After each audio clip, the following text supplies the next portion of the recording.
ಇಂಗ್ಲೀಷಲ್ಲಿ ಮಾತಾಡಬೇಕು. ಯಾಕಂತೇಳಿ ನಾನು ಇಂಗ್ಲೀಷಲ್ಲೇ ಟ್ರಾನ್ಸ್ಲೇಷನ್ ಮಾಡಿ, ಈಗ ಕನ್ನಡದಲ್ಲಿ ಮಾತಾಡೋದು ಯಾಕಂತ ಹೇಳಿದರೆ ಇಂಗ್ಲೀಷಲ್ಲಿ ಮಾತಾಡಿದ ನಾನು ಶ್ರೀಮತಿಯವರು ಕೂತಿದ್ದಾರೆ ಅಲ್ಲಿ, ಅವ್ರಿಗೆ ಇಂಗ್ಲೀಷ್ ಗೊತ್ತಾಗಲಿಕ್ಕಿಲ್ಲ, ಒಂದನೇ ಕಾರಣ.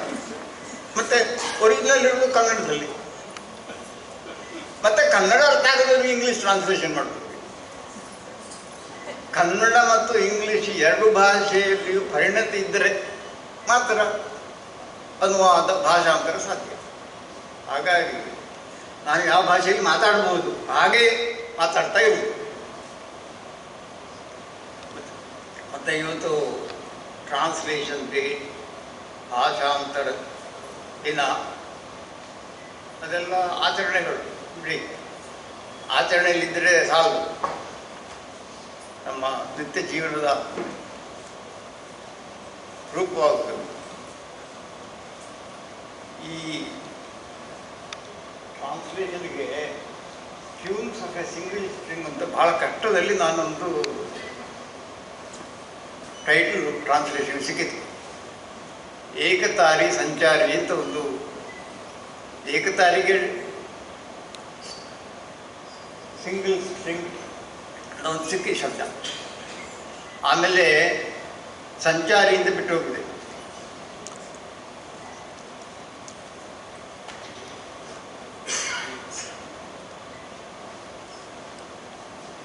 ಟ್ಯೂನ್ಸ್ ಅಂತ ಶಬ್ದ, ಅದರದ್ದು ಟ್ಯೂನ್, ಸ್ಟ್ರಿಂಗ್ನಲ್ಲಿ ಟ್ಯೂನ್ ಬರ್ತದೆ, ಅದು ಸರಿ. ಆಮೇಲೆ ನೋಡಿ, ಈ ಕವನ ಗುಚ್ಛಗಳಲ್ಲಿ ಸಿಗುವಂಥದ್ದು ನವೋದಯ ಪರಂಪರೆಯ ಕಾವ್ಯದಲ್ಲಿ ಬರುವ, ಬಹಳ ನಿತ್ಯದಲ್ಲಿ ಕಾಣುವ, ನಮ್ಮ ಪುರಾಣಗಳಲ್ಲಿ ಕಾಣುವಂಥ, ಕಥೆಗಳಲ್ಲಿ ಕಾಣುವಂತಹ ರೂಪಗಳು. ಅದನ್ನು ತುಂಬ ಬಳಸ್ತಾರೆ ಅವರು. ಬಹಳ ಆಧುನಿಕತೆ ಯಾರೋ ಅಲ್ಲ ಅಂತ ಯಾವುದು ಒಂದು ರೀತಿಯಲ್ಲಿ. ಅದಕ್ಕೆ ಅದನ್ನು ರಿನೇಸಾನ್ಸ್ ಪೋಯಮ್ಸ್ ಅಂತ ಕರೆದೆ ನಾನು, ನವೋದಯ. ಆಮೇಲೆ ಮಾಡರ್ನಿಸ್ಟ್ ಟ್ರೆಡಿಷನ್ ಅಂತದ್ದು ಯಾವುದಲ್ಲಿ, ಅದರ ಛಂದಸ್ಸು, ಇದರ ಛಂದಸ್ಸು ಸ್ವಚ್ಛಂದ ಛಂದಸ್ಸು. ನನ್ನ ಭಾಷಾರ್ಥದಲ್ಲಿ ಸ್ವಚ್ಛಂದ ಛಂದಸ್ಸಿರೋದು. ಆ ಸ್ವಚ್ಛತೆಯೇ ಎರಡರ ಒಂದು ಸ್ಪಿರಿಟ್, ಅವರ ಶಕ್ತಿ ಇರುವುದು ಅದರಲ್ಲಿ. ಆಮೇಲೆ ಇದನ್ನು ಕಾಂಪೋಸ್ ಮಾಡೋ ಟೈಮ್ನಲ್ಲಿ ಅದನ್ನು ಅಡ್ಡ ತಿಡ್ಡಿ ಅದನ್ನು ಅದೇ ಅದನ್ನು ಹಾಕಿ ಇಟ್ಕೊಂಡಿದ್ದಾರೆ. ಅದು ಸ್ವಚ್ಛಂದವೇ. ಅದರಲ್ಲಿ ಅದರ ಪ್ಯಾರಾಗ್ರಾಫ್ ರಚನೆಗೆ ಯಾವ ಇಲ್ಲ, ಲಂಗು ಲಗಾಮ ಇಲ್ಲ. ಅದು ಒರಿಜಿನಲ್ ಇದನ್ನು ಬಳಸಿದ್ದನೋ ಅನ್ನೋ, ಅದು ಅನುಸರಿಸಿದ್ದನೋ ಅದು ಗೊತ್ತಿಲ್ಲ. ಲ್ಯಾಪ್ಟಾಪ್ನಲ್ಲಿ ಎಲ್ಲ ಹೇಳ್ತಾರಲ್ಲ, ಅದರ ಇದು ಚೇಂಜ್, ಅದರ ಮಾರ್ಜಿನ್ ಚೇಂಜ್ ಮಾಡ್ತಲೇ ಹೋಗೋದು. ಅದೆಲ್ಲದು ಡಿಸೈನ್. ಇದು ಡಿಸೈನ್ ಎಂಬುದು ಈ ಸ್ವಚ್ಛಂದತೆಯಲ್ಲಿ ಕೂಡ ನೋಡಿ, ಯಾವ ಸ್ವಚ್ಛಂದತೆ? ಗಾಳಿ ಸ್ವಚ್ಛಂದತೆ ಅಲ್ವಾ? ಗಾಳಿ ಬೀಸೋದಕ್ಕೊಂದು ಇದಿಲ್ವ, ಒಂದು ರಿದಮ್ ಇಲ್ವ ಅದಕ್ಕೆ? ನೀರು ಹರಿವಾಗ ಇಲ್ವಾ? ಅದಕ್ಕೆ ದಡ್ಡ ಉಂಟು ಹೌದು, ಆದರೆ ವರ್ಷ ಇಡೀ ಆಗುವಾಗ ಅದು ಎಷ್ಟು ವ್ಯತ್ಯಾಸ ಇರ್ತದೆ, ಅದರ ಲೆವೆಲ್ ಎಷ್ಟು ಇರ್ತೀವಿ. ನೀವು ಅದನ್ನು ಒಂದು ಕಟ್ಟೆ ನಿಲ್ಲಿಸಿ, ಅದು ನೀರೇ ಅಲ್ಲ. ಯಾಕೆಂದರೆ ಅದು ಜಡ. ಅದು ಜಡಕ್ಕೂ ಡಿಕ್ಷನರಿ ಅರ್ಥ ನೀರು ಉಂಟು, ಆದರೆ ಜಡ ನೀರೇ ಅಲ್ಲ. ಅದು ವಾಸನೆ ಬರ್ತದೆ. ಈಗಲೂ ನುಸಿ ಬರೋದು ಅದರಲ್ಲಿ ಅಂತ ಜಡ ನೀರಿನಲ್ಲಿ, ಹರಿಯುವ ನೀರಿನಲ್ಲಿ ಇಲ್ಲ. ಹಾಗೆ ಈ ಹರಿಯುವಂಥ ಒಂದು ಕ್ವಾಲಿಟಿ ಉಂಟಲ್ಲ, ಅದು ಅತ್ಯಂತ ಮುಖ್ಯವಾದದ್ದು. ಮತ್ತು ಇದು ಟ್ರಾನ್ಸ್ಲೇಷನ್ ಎಂಬುದು ಇದು ನಾನು ಭಾಳ ಸುಲಭದಲ್ಲಿ ಮಾಡಿದ್ದೀನಿ. ಯಾಕೆಂದರೆ ಅದಕ್ಕೆ ಯಾವ ಛಂದಸ್ಸನ್ನು ಅನುಸರಿಸಬೇಕಾಗಿಲ್ಲ.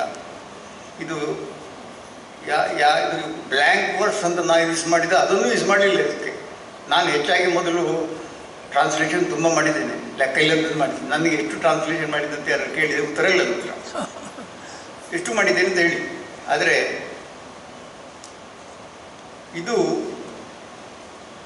ಒಂದು ಫ್ರೀ ಟ್ರಾನ್ಸ್ಲೇಷನ್ ಕೂಡ ಫ್ರೀ. ಅದು ಒರಿಜಿನಲ್ ಓದುವಾಗ ಸ್ಫೂರ್ತಿಯಿಂದ ಆದ ಕಾರಣ ಬಂದದ್ದು. ಅದು ಅದರ ಮೂಲ ಸ್ರೋತ ಅದರಲ್ಲಿ ಉಂಟು, ಕನ್ನಡ ಕವನಗಳಲ್ಲಿ ಉಂಟು. ಆ ಸ್ರೋತ ಇನ್ನೊಂದು ಭಾಷೆಯಲ್ಲಿ ಬಂತು.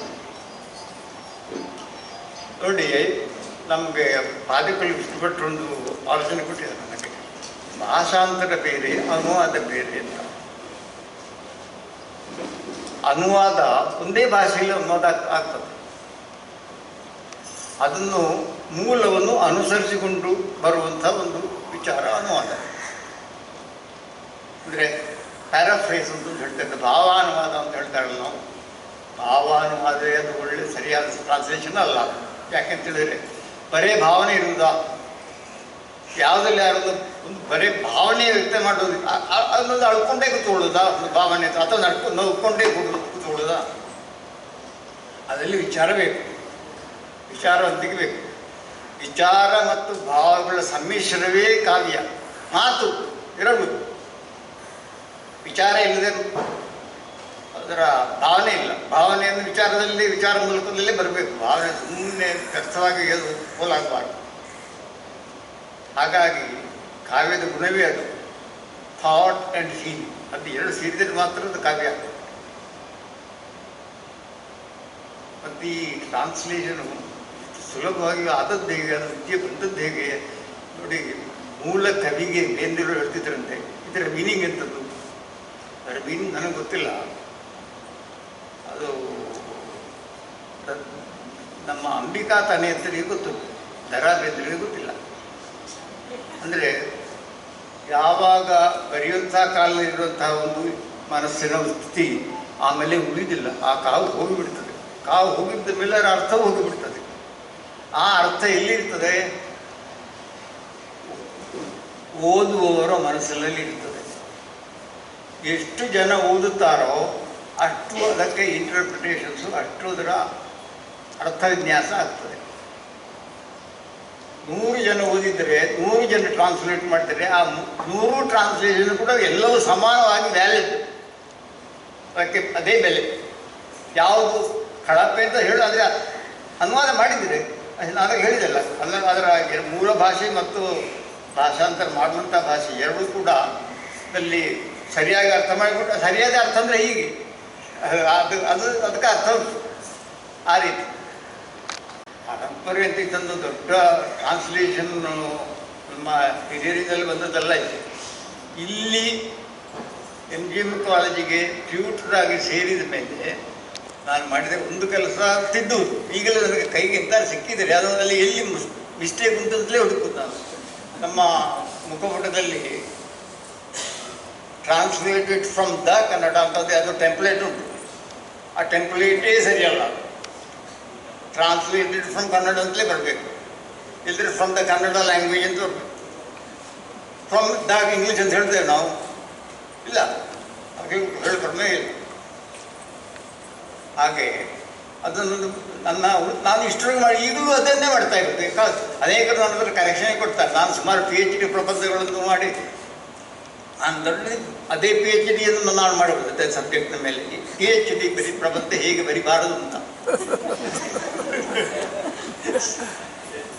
ಇದಕ್ಕೆಲ್ಲ ಕಾರಣಭೂತರಾದವರು ಪ್ರೊಫೆಸರ್ ಕೂಶಿ ಹರಿದಾಸ್ ಭಟ್ರು, ಈ ಕಾಲೇಜಿನ 2ನೇ ಪ್ರಿನ್ಸಿಪಾಲ್. ಹೂವಿನವರು ಪ್ರೊಫೆಸರ್ ಸುಂದರ್ರಾವ್. ನನಗೊಂದು ಪ್ರಿವಿಲೇಜ್ ಉಂಟು. ಇದಕ್ಕೊಂದರೆ ಈ ಕಾಲೇಜ್